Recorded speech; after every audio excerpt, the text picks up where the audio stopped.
Welcome back. Let's spend a few moments and think about the circular flow model. This is just the economy visualized. So how does it work? So the circular flow diagram is a visual model, a way for us to kind of see what's going on in the economy. So it's a visual model of the economy that shows how dollars and goods and services flow through markets among households and firms. So before we get into it, we need a couple of terms. So the factors of production are inputs into the production process. So these are things like your labor, land, or the minerals that come from it, buildings, equipment, what economists call capital. And then we have two markets that we need to think about. The first is the market for goods and services. This is simply the place where households buy stuff, right? That's where they buy goods and services from firms. The other one is the market for factors of production, those inputs. So this is a market where firms buy inputs or factors of production from the households. So envision it like this. Imagine a middle school dance where you've got boys and girls on each side of the gym. But this time, it's companies on one side buying these inputs from households, people who are on the other side of the gym. And when they get together and make those exchanges, that's our market for factors of production. With those terms in mind, let's dive in. The circular flow diagram helps us visualize goods and services and money flowing through the economy.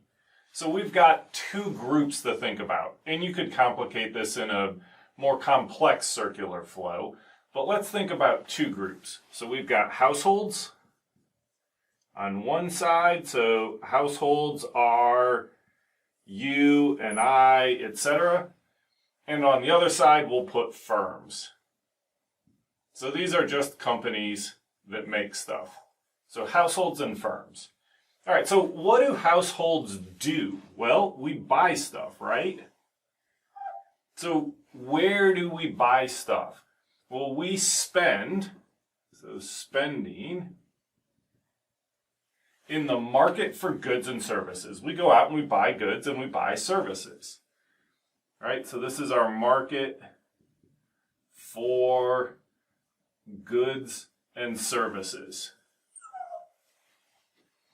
So we as households, we go out, we buy stuff, we spend in this market for goods and services, and in return, we get these goods and services, right? So goods and services are going the other direction. Now, how do firms participate in this? Well, in order for us to buy stuff, somebody has to produce it and bring it to market. So firms are bringing goods and services to the market, selling them, and in return, they're receiving those dollars that's our spending, but firms call that revenue. So firms take goods and services, so this is goods and services sold. And what do we come home from the market with? Goods and services bought.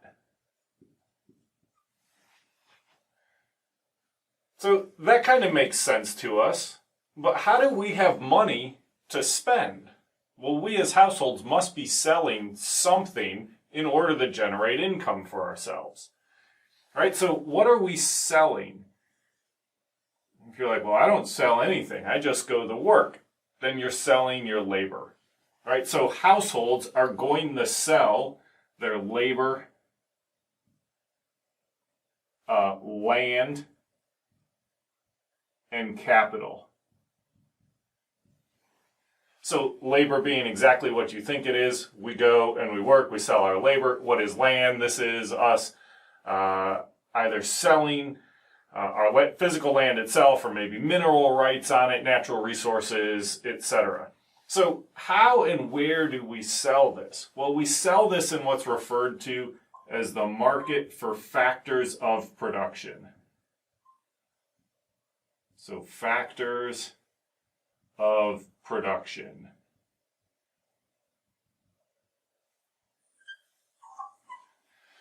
So this market, the market for factors of production, is where households go and they sell their land, labor, capital, etc., which firms then use to produce goods and services. Right? So what are firms coming to this market to buy? They're coming to buy factors of production.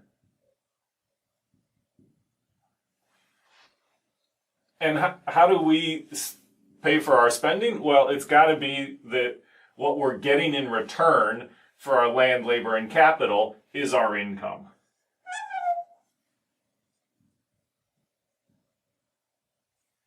And when firms pay for factors of production, what do they call that? They don't call it income, right? What are firms paying? They're paying wages, rents, and profits. So as we're looking at our diagram, now we can see how goods flow through the economy, right? Our inner ring, firms produce them, take them to the market for goods and services, where they're then sold to households. What do? Households sell their stuff and their effort to firms who use it to make more goods and services.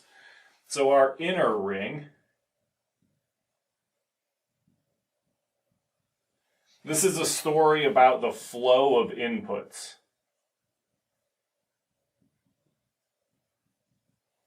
And the outer ring, this is our flow of dollars and income.